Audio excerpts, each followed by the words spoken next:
we are here at the Stagwell Sport Beach Content Series, and I'm joined by my good friend and colleague, Kerry.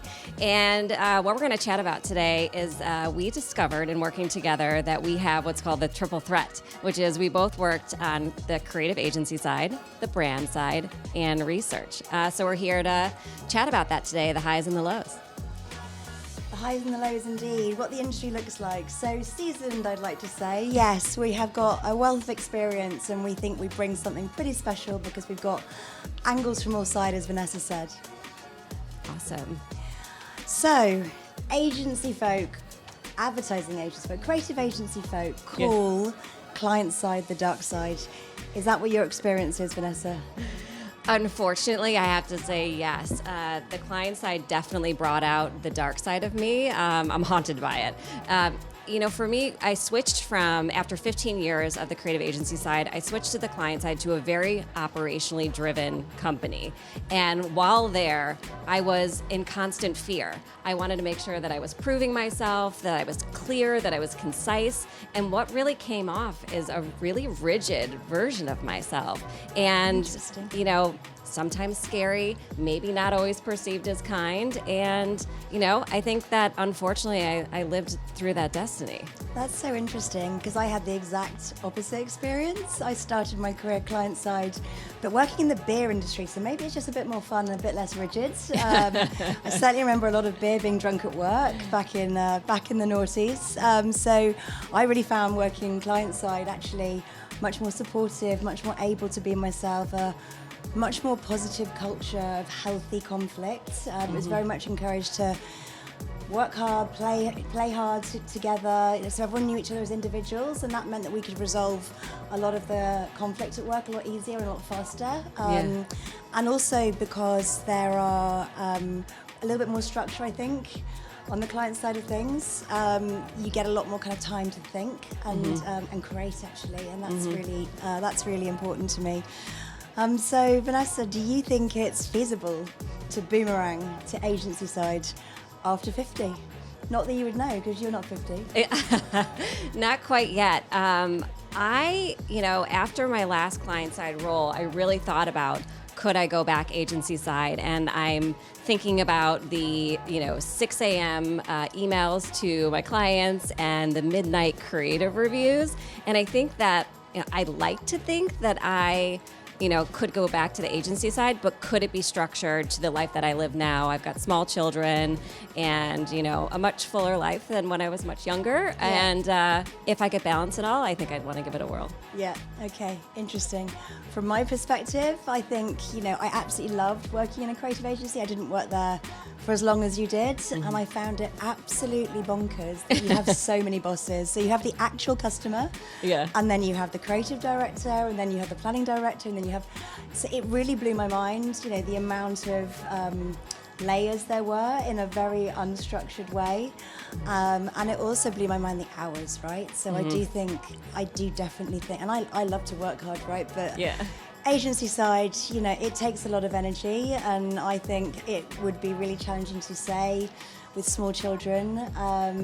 Mine are a bit more grown up now. I could probably flip back the other way. They look after themselves a bit more. But I think, if you've got to know some structure to get your family life done, I think agency side is super challenging.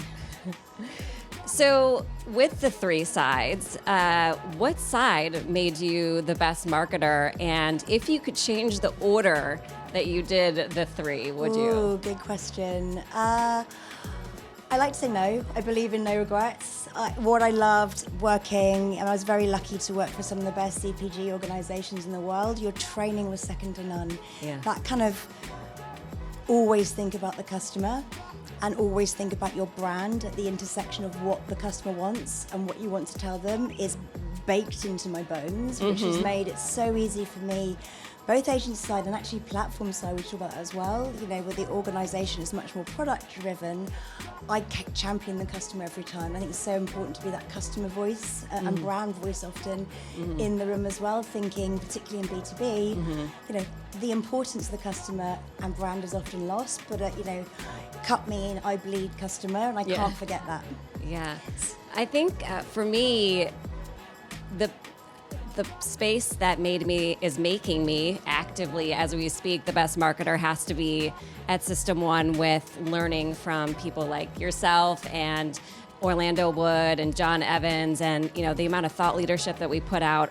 I wish that I knew that much earlier, like 25 years earlier. Yeah. But I will say that working for my first roles were small agencies, creative agency side, and I learned to hustle. And so I fundamentally believe that any problem can be solved. I'm very glass half full that way, and I think it's just because we made a lot of magical things happen. You're right. First of all, at System 1, we're lucky to work with the very best in the industry, which is just amazing.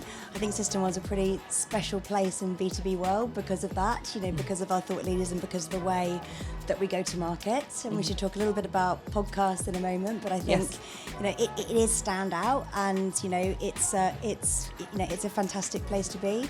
I learn as a marketer all the time. So interesting for me, it was the other way around. I didn't learn how good I was at hustling until I came to System 1, until, your job is always marketing and partnerships, but also you have to be selling all the time. You have to, somebody told me a fact when I first started at System 1, you have to basically generate 4 times your salary, otherwise you're not basically adding the value you need in a smaller environment. I know it's more of a platform based, but we have some fantastic, different opportunities in that sense. But you absolutely need to be conscious that every interaction is not just about long-term marketing, but short-term marketing as well. So I love coming to System 1 sort of later in my career and the things I've learned on the hustle side of things. Awesome. So I have to ask you, so my first role was account management, and I'm not sure exactly what your first role was, but tell me what it was, and would you change it if you did it all over again, and what would that new role be? My first role entirely, or my first role agency side?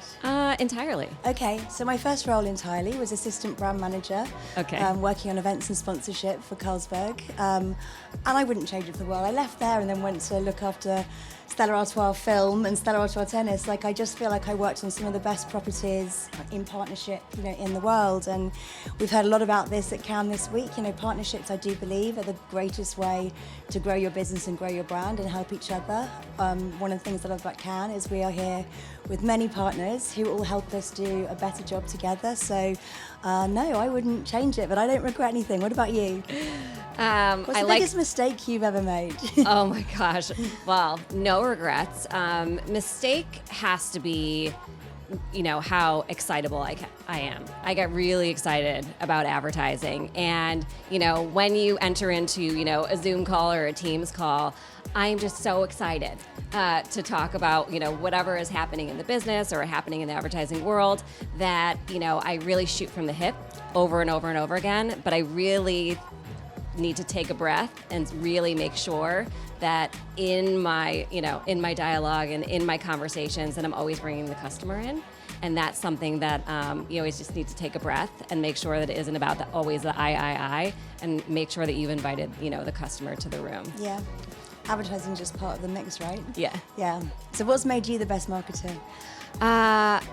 Definitely, all of my experiences collectively, but if I were to redo one of my roles, so I was in account management, creative agency side, and I think that if I would have learned the craft of being a producer, it would have fulfilled all of my Sagittarius wanderlust. I would have traveled the globe and filmed everywhere. It's an incredibly challenging role, but I think it would have been really fulfilling. Yeah, I'm with you on that. I'd have loved to have been a producer. I kind of produce a lot in what I do at the moment. You do, yeah. We have an amazing producer on Uncensored CMO. We don't need really my two penneth worth, but we put on productions every week, essentially.